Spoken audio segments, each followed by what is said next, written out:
nikagundua kwamba kumbe leo ni Jumapili ya matawi. Nikalinganisha na mwaka jana, na watoto walikata sana maua yetu. Sasa nikaleta rohoni. Bwana Yesu apesi. Ukiona kitu kiroho kimwili, yani kwa asili yetu sisi lazima ukilete rohoni. Kwa hiyo nikaleta rohoni, nikagundua kuna kitu. Kwa nini wao wanafuatilia na wanajua kwamba leo ni matawi? Na kwa nini wanakata maua? Wanataka na wao waende na matawi, watoto. Na kwa nini wanataka matawi? Kwa nini na wao wanatamani waende na matawi? Na wao ni watoto wadogo, hawajaonja ladha bado ya huko. Lakini kwa nini wanataka? Na wao hivi unaweza kumwona na nyinyi mnaona tu watoto wetu wanang'ang'ania, na leo na mimi tawi nataka kuondoka nalo. Kwa nini? Bwana Yesu ape sifa. Katika roho lazima ujue kwamba kuna kitu unatakiwa kufanya. Sasa kama vile watoto wanapopata ujasiri wa kutaka kwenda na matawi, hata wewe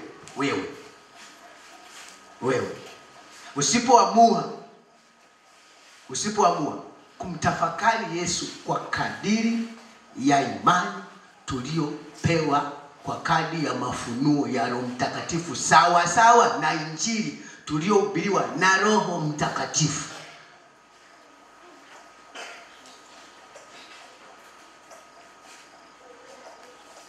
kuhubiriwa injili na Ditroni, kuhubiriwa injili na Jovini, na kuhubiriwa injili na Roho Mtakatifu ni vitu viwili tofauti. Kumtambua Mungu kwa kadiri ya injili ya Roho Mtakatifu. Wakristo wengi wanaishia kwa watumishi wao, kwa wachungaji wao. Hawapati neema ya kufika kwa Roho Mtakatifu. Hawapati neema ya kuongea na Mungu kupitia mafunuo na maono na mafundisho ambayo wanayapata kwa mtumishi wa Mungu. Hawafiki. Na shetani anajenga ukuta kila wanachofundishwa. Wakristo wengi wa namna nyingi, vita ni kubwa, wanazuia, kuna pazia katikati, wasimuone Mungu katika fundisho, wamuone mwanadamu. Shetani anawalazimisha mambo ya rohoni yawe ya mwili. Hapo Wakristo wanakwama.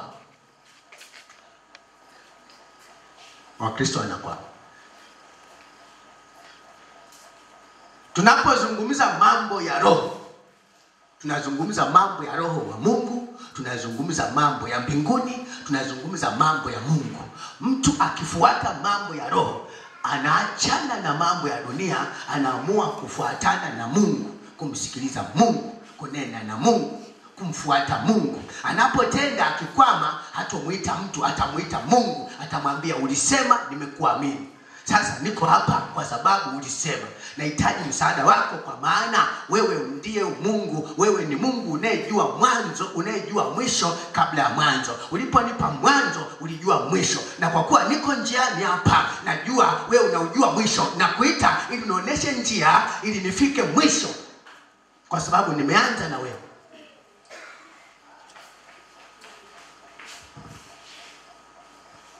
Kwa imani ya mioyo yetu inayotokana na tafakari la neno la Kristo maishani mwetu, lazima itupeleke kwa Kristo. Lazima tufike kwa Kristo. Na kama haujawahi kufika kwa Kristo, si sana Mungu ufike kwa Kristo. Hii injili ikufikishe magotini pa Kristo. Unaposoma, iwe umesoma mwenyewe au umesomewa, utafakari, ufike, umuone Mungu na umheshimu Mungu na umtii Mungu na umsikilize Mungu na utafute matokeo kwa Mungu katika hilo neno, sio kwa mtu. Utafanikiwa sana.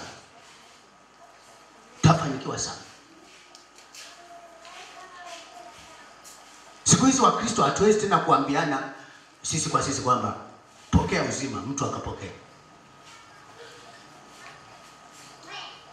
Tunaanza kutengwa mbali. na wakati hilo ni neno. Bwana Yesu apewe sifa.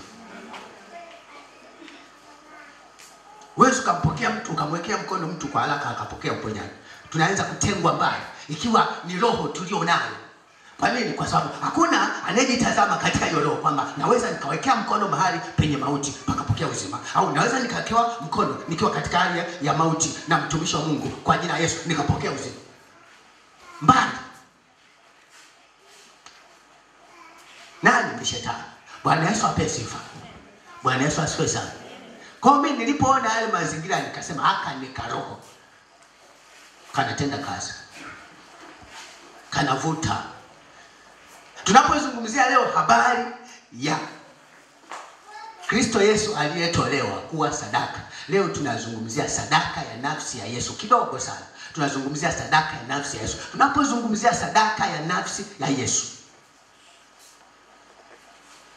leo tunapotafakari sadaka ya nafsi ya Yesu, nimesema kidogo kwa sababu ibada yetu leo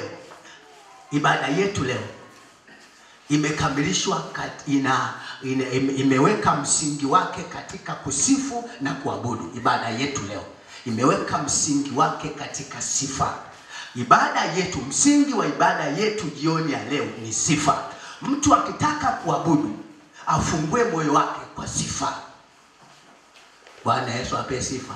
Hatuna ibada ya maombi mengine, hatuna ibada ya maombi ya kusii, hatuna ibada ya maombi ya kukemea, hatuna ibada ya maombi yoyote yale ya rehema. Leo tuna ibada ya maombi ya sifa. Moyo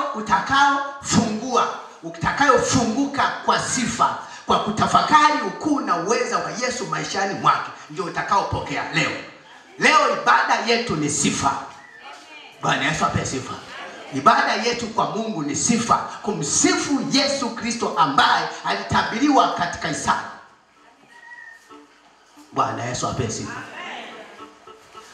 Usipopata moyo wa sifa, ukiona moyo wa sifa unakuja, unakataa, ujue unalazimishwa moyo wa kulia. Bwana Yesu apewe sifa. Unalazimishwa moyo wa kulia. Unalazimishwa moyo wa huzuni uingie ndani yako, roho ya huzuni. Uhuzunike kwa sababu Yesu amekufa. Unalazimishwa uvae mavazi meusi, ufunge sanda nyeusi kichwani, uomboleze kwa sababu Yesu amekufa. Bwana Yesu apewe sifa. Kama vile watoto wanavyolazimishwa wabebe matawi, waende nao, waende wazunguke, na utakuta kuna karoho kana kulazimisha ulie. Roho inayokulazimisha ulie kwa sababu Yesu amekufa, ina maana inakuzuia usione sababu na matokeo ya sadaka ya nafsi ya Yesu maishani mwako. Usione. Inakuzuia usione maana ya kifo cha Yesu maishani mwako. Usivune matunda ya kifo cha Yesu maishani mwako. Kwako kifo cha Yesu kiwe msiba.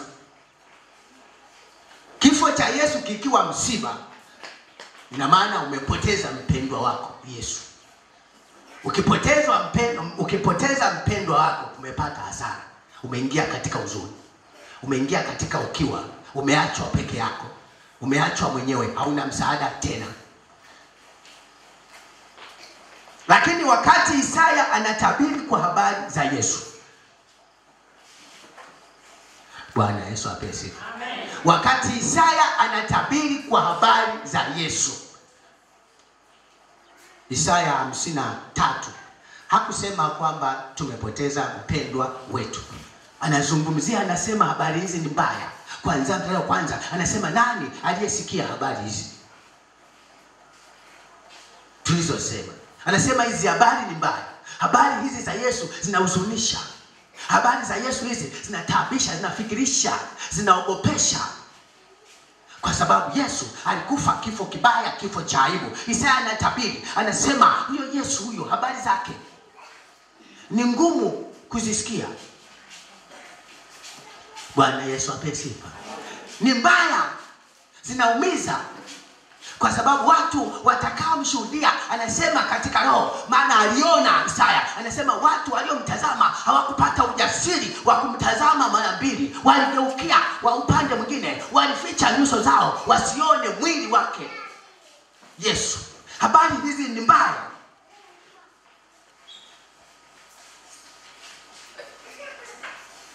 Anasema lakini Bwana aliridhika kumchukua, aliridhika kumhuzunisha, aliridhika aumie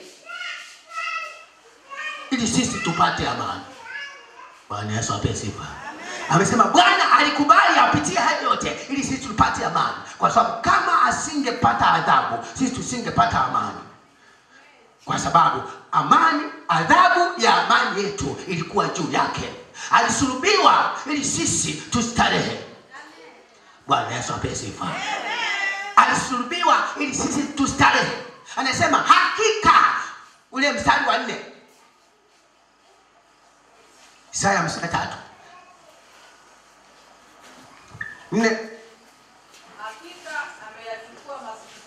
anasema hakika ameyachukua masikitiko yetu. Hakupigwa bure, hakuteswa bure, hakuumizwa bure, hakupoteza. Ulikuwa ni mpango maalum wa kuchukua masikitiko yetu. Bwana Yesu apewe sifa. Akakusanya, akachukua masikitiko yetu. Amejitwika huzuni zetu. Amejitwika huzuni zetu. Akakusanya mzigo unaotuhuzunisha mioyo yetu, mzigo wa huzuni zetu akakusanya, akafunga. Akafunga, akajitwika. Ushaona mtu ajitwika mzigo mzito, anaanza anaweka hapa, akitoka hapa anauleta hapa, akiuleta hapa anauleta hapa, akiuleta hapa, akipiga kidega anaweka kichwani. Nasema nisaidie kuweka ngata. Bwana Yesu apewe sifa. Kama niumiza, lazima uje hapa, uje hapa, uje hapa ndio ufike hapa. Bwana Yesu asifiwe. Au watege mgongo namna hii, alafu mnyanyulie kidogo huko, umnyanyulie uje mgongoni, aweke hapa. Amejitwika, amekusanya mambo yanayohuzunisha mioyo yetu, mambo yanayohuzunisha nafsi zetu, akajitwika. Bwana Yesu apewe sifa. Akaondoka nazo. Haleluya kwa Bwana Yesu. Habari mbaya ni habari njema. Hii ni habari mbaya, ni habari njema. Huyo mfalme, huyo Bwana mnayemuona, huyo akining'inia msalabani, huyo mtu amependa mwenyewe. Ni mapenzi yake kwako, ni mapenzi yangu kwa mapenzi yake kwangu, ni mapenzi yake kwetu, ili atupate tuwe wake.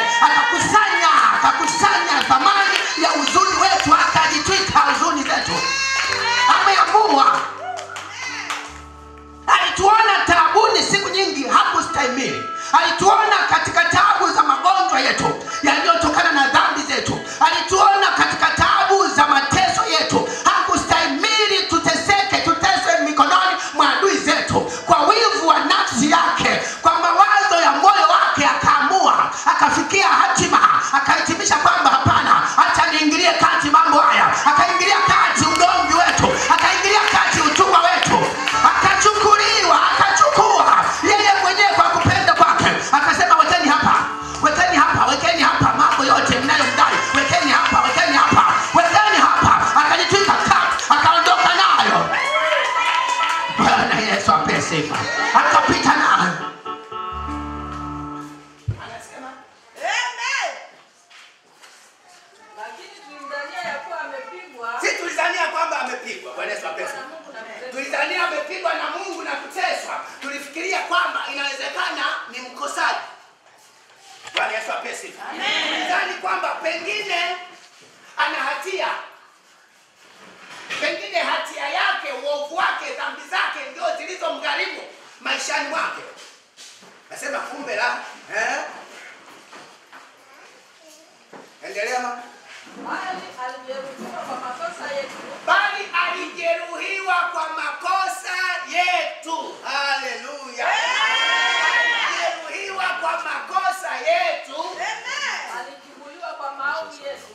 Alichubuliwa kwa maovu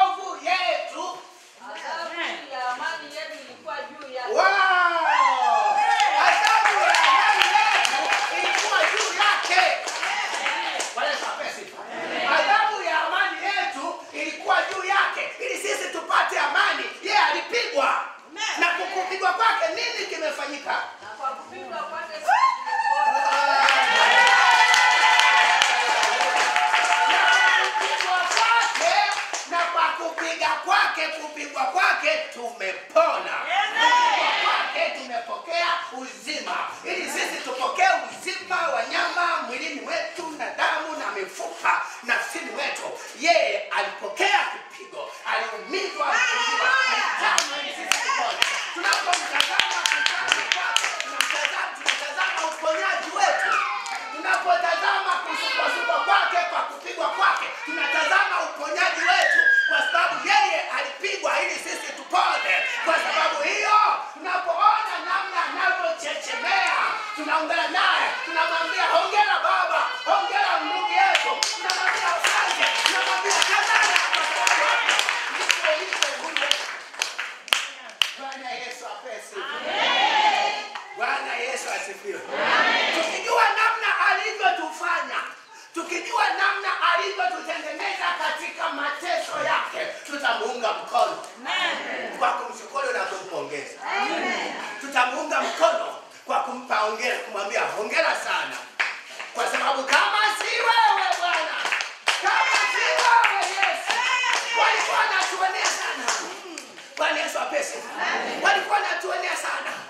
Kusanya fika, tumetoka sasa kwenye mashimo ya giza tulikokuwa tumetanganywa, tumeondoka, tumekuja, tumesimama mbele Bwana, tumesema Bwana asante, asante Baba, asante, asante. Akasema usiofu, asema asante Bwana. Walikuwa wanatuonea sana hawa, alikuwa hatuwezi tukala tukashiba, tulikuwa hatuwezi tukakusanya tukamiliki na kutawala, tulikuwa hatuwezi tukafurahia chochote kwenye maisha yetu. Walikuwa wanatuonea sana. Utukuzwe wewe uliyetupenda ukajitoa. Asante kwa kujitoa kwa ajili yetu. Asante. Kama si wewe Bwana, kama si wewe tusingekuwa hai tena. Bwana Yesu asifiwe. Bwana Yesu asifiwe. Utaosha kuona mtu anapomfurahia yule mtu aliyekuja kumwekea dhamana kizuizini. Bwana Yesu asifiwe. Kizuizini tu duniani hapa. Ukiwekwa kizuizini, akija mtu anasema leo fulani amekuja anakuwekea dhamana, utaondoka nyumbani. Unatazama dirishani mara mbili, unasikiliza, masikio yanafunguka mara tatu. Unasikiliza, je, jina langu litaitwa? Vipi amefanikiwa? Ningemwambia aje na barua ya mwenyekiti, sikia amekuja na amekuja kujali, atafanikiwa tena. Kweli, si ana kitambulisho. Mawazo mengi, unataka yule aliyejitoa kukudhamini ili utoke kizuizini afanikiwe. Kwa sababu akifanikiwa wewe utakuwa huru. Bwana Yesu asifiwe. Habari njema ni kwamba Yesu amefanikiwa. Kuna mtu anasema habari njema ni kwamba Yesu amefanikiwa.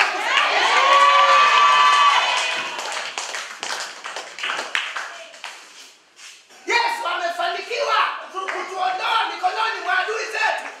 Yesu amefanikiwa kulipa madeni yote ambayo tulikuwa tunadaiwa sisi.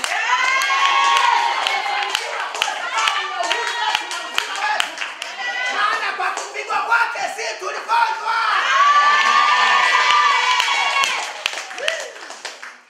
Bwana Yesu asifiwe. Saa ilipofika katika Injili ya Yohana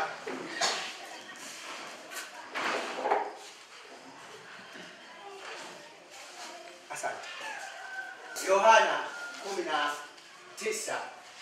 Yohana 19 ukianzia mstari wa 16 utaona mamlaka inamtoa Yesu asubiri. Inamtoa Yesu asubiri. Ni huzuni kweli. Ukifuatilia ni huzuni kweli. Njia wana kuanzia sura 10 mstari wa 19 kuanzia sura 16 ni huzuni kweli. Wanamtoa Yesu, wanamkabidhi kwa watesaji. Watesaji wanajivuna kweli.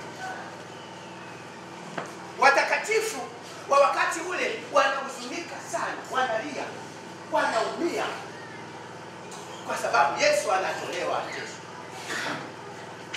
Walikuwa na kila sababu ya kuumia kwa sababu hawakujua kesho itakuwa. Hawakufunuliwa kwamba huyo Yesu atafufuka.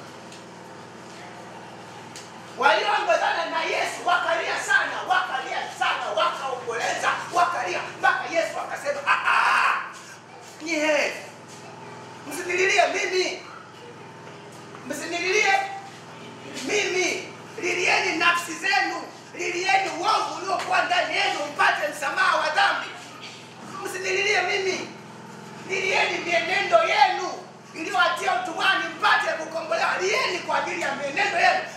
kwa ajili ya uovu wenu, lieni kwa ajili ya dhambi zenu, lieni kwa ajili ya huo utumwa uliokuwa unatumikisha katika magonjwa ili mpate msaada. Msinililie mimi sijapoteza. Yesu akamwambia msilie kwa ajili yangu. Lakini kwa sababu hawakujua kinachoenda kutokea, walilia. Bwana Yesu asifiwe. Amen. Wao hawakujua kinachoenda kutokea, walilia. Kwa sababu Roho Mtakatifu alikuwa hajafunua mambo haya bado. Bwana Yesu apewe sifa. Bwana Yesu asifiwe. Kuna watakatifu ambao hawakujua siri za Roho Mtakatifu. Hawakujua kwamba Kristo atafufuka. Hawakujua kwamba Kristo alipoteswa amefanyika kuwa dhabihu kwa ajili ya nafsi za watu wake kwa dhambi, kuwakomboa. Hawakujua kwamba Kristo ni sadaka ya uhuru wa nafsi zao. Hawakujua. Watakatifu walikuwepo, kina Mariamu Magdalena na wengine, na kina Tomaso na kina nani, hawakujua. Na ndio maana hata Yesu alipofufuka walibisha. Hawakujua mpaka walipothibitisha kwa macho yao. Bwana Yesu apewe sifa. Sasa watakatifu wasiojua ni tofauti na watakatifu sisi leo. Bwana Yesu apewe sifa. Tofauti na watakatifu wa Kristo. Watakatifu wa Kristo, asili ya utakatifu wao ni kujua kwamba Kristo ndio sadaka ya nafsi zao kwa dhambi. Bwana Yesu apewe sifa. Bwana Yesu asifiwe. Bwana Yesu apewe sifa. Historia, asili, utambulisho, hali ya watakatifu wa Agano la Kale na watakatifu wa Agano Jipya ni tofauti. Sisi watakatifu, wewe mtakatifu wa Agano Jipya, umefanywa kuwa safi kwa sababu umeamini katika kuhesabiwa haki kwa damu ya Yesu. Bwana Yesu apewe sifa. Hii ni kwamba imani, kwa kuwa imani chanzo lake ni kusikia, ni kwamba mpaka unafikia hatua ya kuamini, maana yake umesikia. Kwa kusikia kwake kuna vitu unafahamu ndani yako kuhusu Kristo Yesu. Bwana Yesu apewe sifa. Kwa unaposikia habari za Yesu, watakatifu wa leo wana ufahamu mpana sana kuliko watakatifu wa nyakati za Agano la Kale. Kwa nini? Kwa sababu watakatifu wa leo, mimi na wewe, tunatembea katika udhihirisho wa Mungu. Bwana Yesu apewe sifa. Bwana Yesu apewe sifa. Bwana Yesu apewe sifa. Tunatembea katika udhihirisho wa Mungu. Tunatembea katika habari njema. Habari njema. Isaya baada ya kutabiri katika Agano la Kale, ile Isaya 53 tuliyosoma, Yesu akaja akatimiza unabii kwa njia ya maisha yake katika Injili ya Yohana 19 ambayo tumegusia hapo. Mzee Piusi, Bwana Yesu apewe sifa. Mzee Piusi, Bwana Yesu apewe sifa. Ngoja nianze kusalimia wazee kwanza. Bwana Yesu apewe sifa sana. Mzee John hayupo. Bwana Yesu asifiwe sana. Bwana Yesu apewe sifa. Isaya baada ya kutabiri Injili ya Kristo Yesu, akatabiri kwa unabii. Yesu Kristo akaja akautimiliza ule unabii kwa njia ya maisha yake. Akaishi. Na akakamatwa, akateswa, akafa, akazikwa, akafufuka. Hata hapo bado kuna watu hawajapata ufahamu bado kwamba nini kimefanyika. Kwa nini Yesu alipitia haya yote? Hawajapata nyakati zile. Anakuja Roho Mtakatifu kwa vinywa vya mitume wake watakatifu. Anaanza kutupa Injili ya Roho Mtakatifu. Anaanza kutafsiri mambo ya mbinguni. Anaanza kusema mambo ya rohoni. Anasema msifadhaike. Bwana Yesu apewe sifa. Msifadhaike. Huyo Yesu Kristo ambaye mmemwona amesulubiwa juu ya mti, anaanza kusema Petro wa kwanza sura ya 2 kuanzia mstari wa 22 mpaka 25, anasema huyo Yesu mwenyewe, huyo Yesu huyo ambaye mmemwona akipandishwa msalabani na akafa, akazikwa, akafufuka, anasema mstari wa 22, anasema yeye huyo hakuwa na dhambi. Moja, hakuwa na dhambi. Bwana Yesu apewe sifa. Wala hila haikuonekana ndani yake, mbele za wanadamu na mbele za Mungu. Haleluya. Jambo la pili, anasema yeye alipotukanwa hakubishana, hakurudisha matukano katika kuomba na kushukuru. Anasema huyo Yesu mliyemwona huyo Yesu mliyemwona huyo Yesu mliyemwona huyo Bwana Yesu asifiwe. Bwana Yesu asifiwe. Nisikie kelele za shangwe za watu wanaoamini katika damu ya Yesu Kristo, mwana Mungu aliye hai. Bwana Yesu asifiwe. Petro wa kwanza sura ya 2 mstari wa 22 mpaka 25 anasema huyo Yesu huyo yeye mwenyewe kwa kile alichofanya msalabani. Injili na tafsiri sasa. Habari njema kwamba msistaajabu kwa nini amekufa, msihuzunike kwa nini amekufa, msihuzunike kwa nini amekufa. Huyo kwa kufa kwake alichukua katika mwili wake, alichukua madhaifu yetu. Alichukua madhaifu yetu. Mstari wa ngapi wa mama? Mama kimbia. 22 anzia. Soma 24. Yeye mwenyewe alizichukua dhambi zetu katika mwili. Alichukua dhambi zetu, wala msihuzunike wala msilie. Yeye mwenyewe alichukua dhambi zetu katika mwili wake. Sema alichukua dhambi zetu. Mimi na ndugu zangu. Hivi hatuelewani? Nikwambia hivi, sikiliza nikwambie kitu. Wakati sanduku la Mungu aliye hai linakuja Yerusalemu, Daudi alicheza kwa sababu Daudi alikuwa na ufahamu juu ya sanduku la Mungu. Daudi alikuwa anachunguza sanduku la Mungu katika miji ya ugeni alikolitia utumwani kwa kulikataa. Akaona watu wanaokaa na sanduku la Mungu wanabarikiwa sana, kila wakitoka wanaongezeka, maisha wanakuwa wacha Mungu, maisha yanaongezeka, ng'ombe wanazaa 5, mahindi yanazaa 6, yani kila mjani uliopita hivi na muhindi, migomba inazaa mapacha, zabibu zinazaa sana. Daudi akaamini moyoni mwake kwamba kuna Mungu katika sanduku. Kwa hiyo akaomba akalichukue liende nyumbani kwake. Akawa anasikiliza makuhani walipompa kibali kwamba Mungu ameruhusu ulichukue. Daudi alipopata kibali, Daudi moyo wake ulifurahi, akaanza kuruka. Samueli wa kwanza. Bwana Yesu ape sifa. Daudi akaanza kuruka, akaruka, wanasema mpaka nguo zikaanguka. Bwana Yesu ape sifa sana. Mpaka nguo zikaanguka. Mke wake Daudi alipomwona akang'onga, akafiora, falme zima, dume zima linajizalilisha. Bwana Yesu ape sifa. Kumbe Daudi wakati anaruka kwa shangwe, Mungu alimhudumia, Mungu alimponya, Mungu alimuongezea miaka.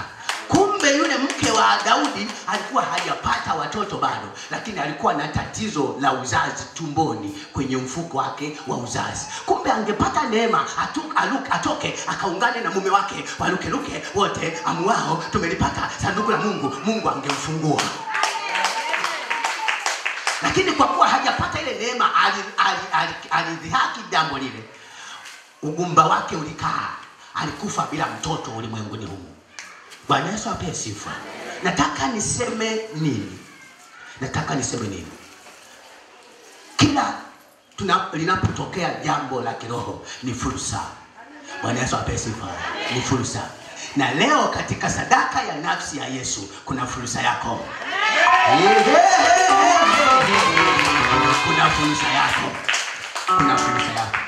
Ukifungua moyo wako kumshukuru Yesu kwa ajili ya nafsi yake msalabani, kuna fursa yako. Bwana Yesu ape sifa. Kuna fursa yako. Ukiamini habari njema za Yesu kwa ajili yako, kwamba ndivyo ilivyo kwa ajili yako na kwa ajili ya uhai wako, kwa ajili ya nafsi yako, kuna fursa yako.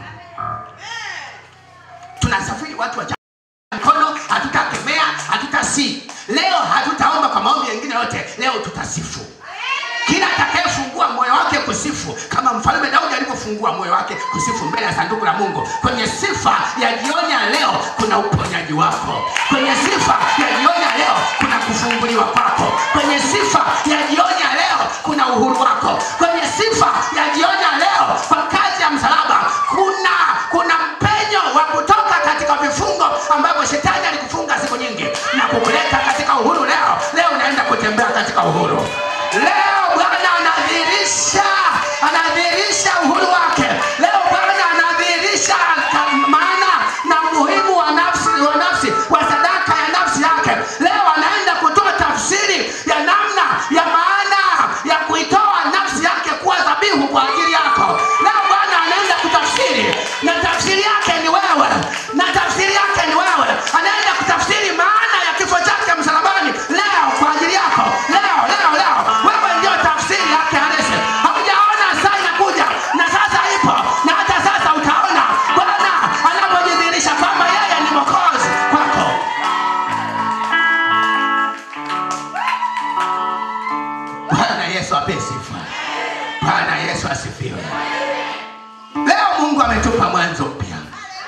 Bwana Yesu apewe sifa.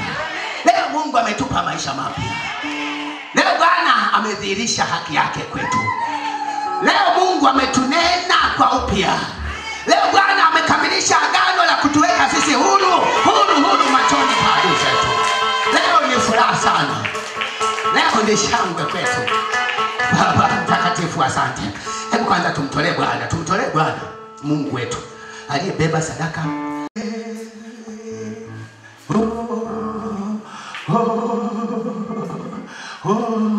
Walume 6 mama wamefika 11.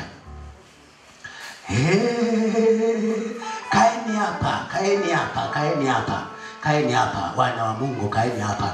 Tunataka kufanya kitu sasa hivi. Watu waondoke na neema, wapokee uponyaji, watu waone maono, watu watembee katika udhihirisho wa nguvu za Mungu, watu waone uhalisia wa kile alichofanya Bwana msalabani. Ni saa ya macho ya rohoni. Na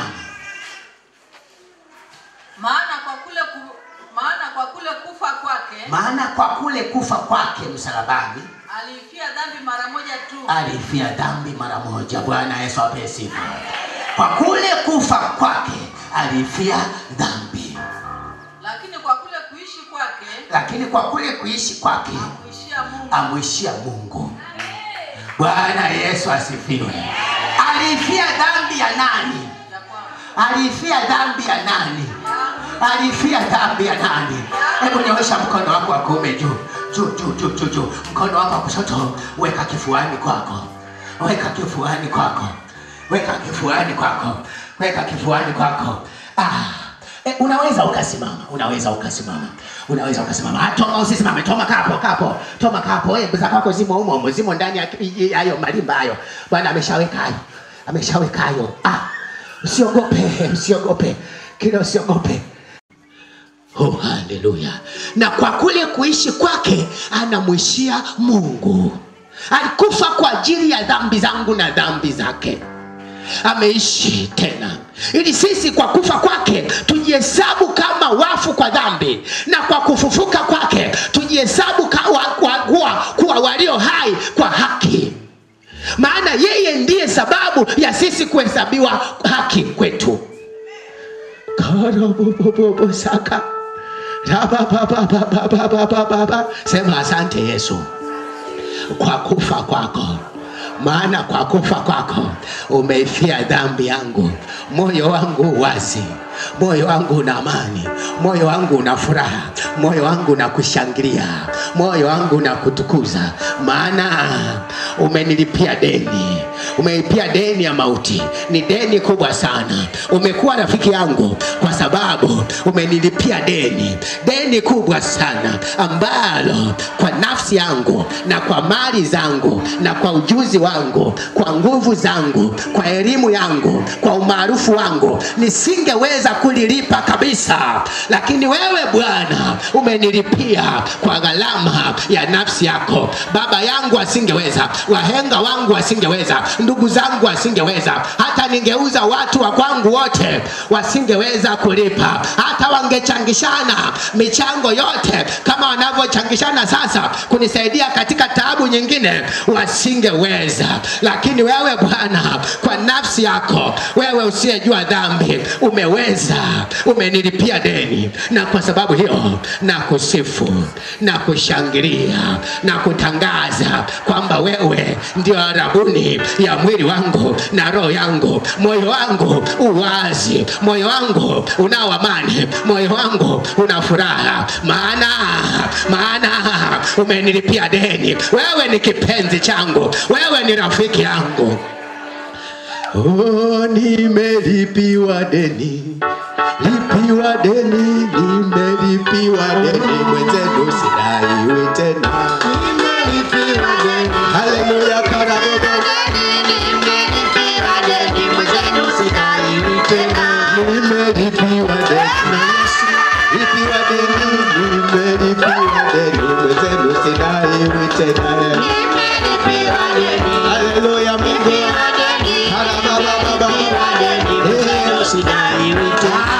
Nimelipiwa deni.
Yesu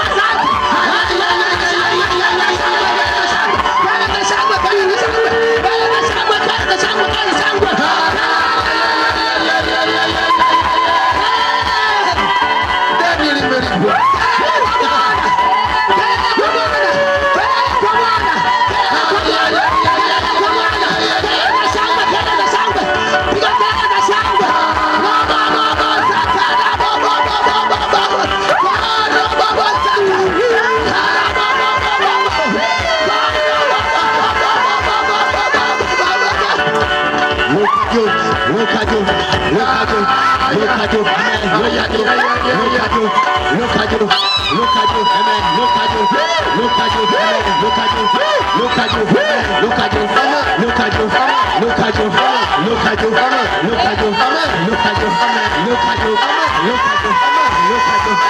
at you, look at you, look at you, look at you. Look at you, look at you, look at you, look at you, look at you, look at you, look at you, look at you, look at you, look at you, look at you, look at you, look at you, look at you, look at you, look at you, look at you, look at you, look at you, look at you,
Hallelujah.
Tunakushangilia Bwana, tunakutukuza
Jehovah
Bwana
Hallelujah.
Sana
Nyosha mikono yako juu. Nyosha mikono yako juu. Nyosha mikono yako juu. Tumalizie kwa kupokea. Tumalizie kwa kupokea. Tumalizie kwa kupokea. Tumalizie kwa kupokea imani. Kupokea matokeo ya utukufu wa msalaba wa Yesu Kristo. Pokea, pokea, pokea, pokea, pokea, pokea, pokea, pokea. Pokea, pokea. Pokea, pokea. Pokea, pokea, pokea, pokea sasa. Pokea, pokea kwa mamlaka ya jina la Yesu. Pokea, pokea, pokea. Pokea, pokea, pokea. Fungua moyo wako. Pokea, pokea.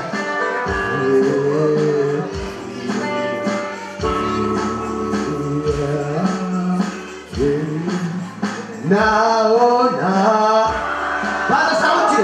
Mwambie Bwana hii ni ajabu. Mwambie Bwana hii ni ajabu kwa kunipenda Bwana. Mwambie hii ni ajabu. Mwambie hii ni ajabu na kustaajabu.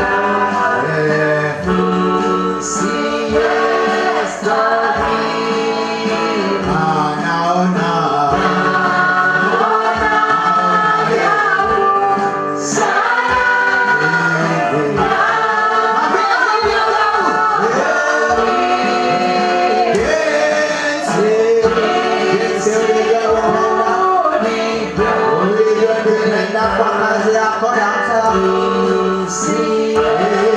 Asante